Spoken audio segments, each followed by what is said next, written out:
Bonjour et bienvenue dans 88 images par seconde. Tout de suite, les films du mois de février. Velvet Buzzsaw, un métrage qui nous montre tous les aspects du milieu de l'art contemporain, tout en essayant d'y imbriquer un aspect fantastique qui n'arrive jamais à vraiment prendre finalement. Y a un casting de malade, c'est assez esthétique. Pour autant, Danny Gilroy signe un film bien moins fort que son Nightcrawler. Je me demande même s'il arrivera à faire aussi bien un jour. 6 sur 10. Dear Hex. Un film intéressant traitant de l'homosexualité en Chine et du deuil. L'émotion est là, même si la réalisation tend à perdre son spectateur avec des flashbacks trop bien intégrés aux scènes du présent. Pas un chef-d'œuvre, mais ça se laisse regarder. 5 sur 10. La Favorite. Un film très différent dans la filmographie de Yorgos Lanthimos. On sent qu'il s'est fait bien plaisir sur ce coup-là. Entre le film en costume, les focales qu'il utilise et les comédiennes aux personnages si forts et si durs, bref, du très bon. Ce n'est pas pour rien qu'il a eu 10 nominations aux Oscars, même s'il n'y a eu qu'un finalement pour Olivia Colman. Bref, 8 sur 10. La dernière folie de Claire Darling. Julie Bertuccelli revient à la fiction après L'Arbre, d'un film où le lien mère-fille est au centre de l'histoire. À mes yeux, celui-ci est moins réussi et prend beaucoup plus de risques, surtout au niveau de la réalisation, ce qui est agréable à voir dans le paysage cinématographique français actuel. 6 sur 10. My Beautiful Boy. Je ne sais pas si c'est parce que je trouve la VF de Steve Carell dégueulasse sur ce film, mais j'ai vraiment eu du mal à rentrer dans l'émotion du métrage. Un peu déçu vu qu'il s'agissait d'un des films que j'attendais le plus de ce début d'année. 6 sur 10. Une intime conviction. Un des plus beaux rôles de Marina Foïs, un procès détonnant aux rebondissements qui n'en finissent pas. Un très bon film à ne pas manquer. 7 sur 10. Tout ce qu'il reste de la Révolution. Un film politique sur les relations, plus particulièrement la famille. C'est drôle, intelligent et émouvant. Une vraie découverte. 8 sur 10. Dragon 3, Le Monde Caché. Un dernier opus magnifique qui nous livre une fin pleine d'émotions et un spectacle toujours aussi spectaculaire. Une fois de plus, DreamWorks Animation prouve qu'ils sont clairement les meilleurs, notamment lorsqu'on voit la nature, le sable, la mer, les arbres. On croirait voir de vraies images, c'est incroyable. 8 sur 10. Nicky Larson et le parfum de Cupidon. Un sens du montage et de l'action impressionnant, une mise en scène intelligente. Certes, ce n'est pas très drôle, mais fidèle à l'œuvre originale. Très bonne surprise, je n'en reviens pas d'apprécier un film de la bande à Fifi. 7 sur 10. L'illusion verte, un film au sujet intéressant, aux belles images, moins à la réalisation pas toujours très bonne, qui malheureusement ne fait qu'enfoncer des portes ouvertes et ne propose finalement aucune réelle solution aux problématiques qu'il soulève. 6 sur 10. Deux fils. Un très bon premier film dans lequel les rires viennent spontanément. C'est bien écrit, on a un très beau casting au service d'une histoire qui sonne très vraie, 7 sur 10.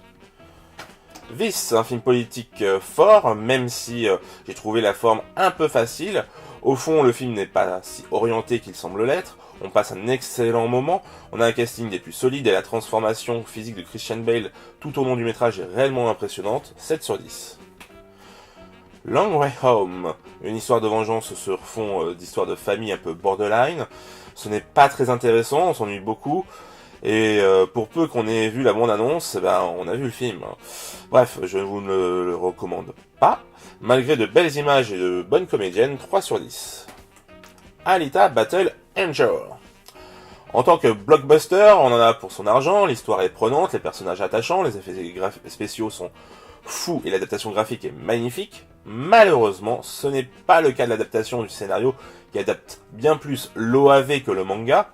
Nous sommes tout de même devant un bon film, mais l'on perd vraiment la force des messages transmis par l'œuvre originale, donc seulement 7 sur 10.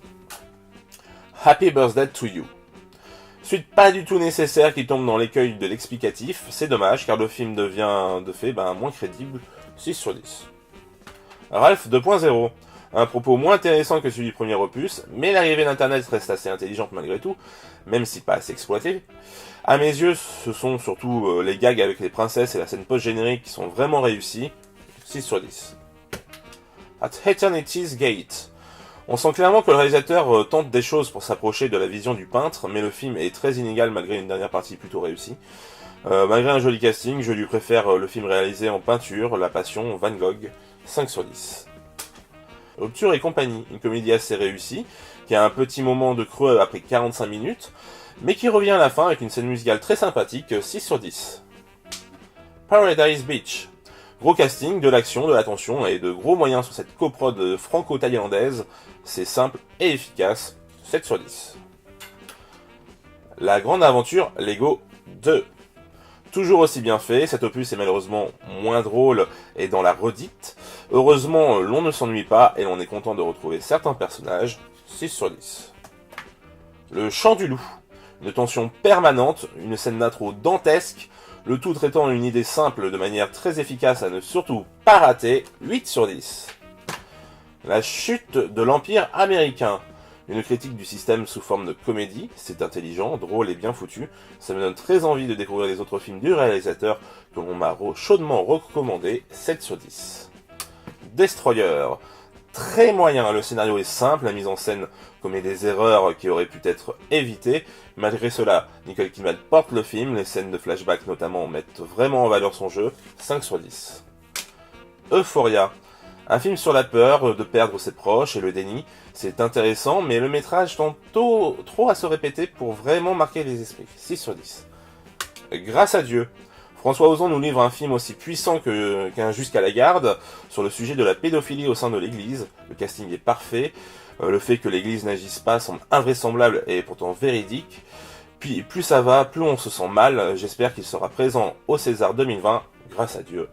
8 sur 10. Paris est à nous. Un film esthétiquement très beau, avec une comédienne envoûtante et une bonne BO. Mais au-delà de ça, la première demi-heure passée, on s'emmerde dur comme fer. 3 sur 10.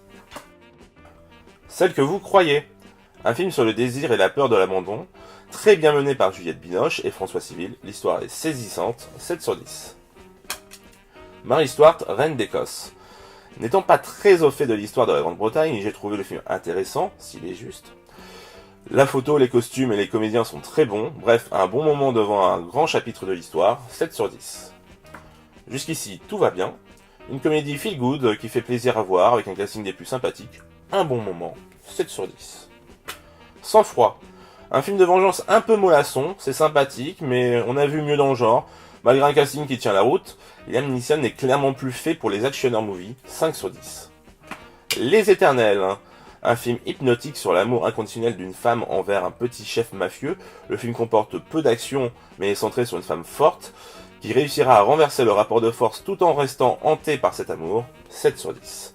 Voilà, c'est tout pour les films du mois de février. Je vous donne rendez-vous le mois prochain. Ciao!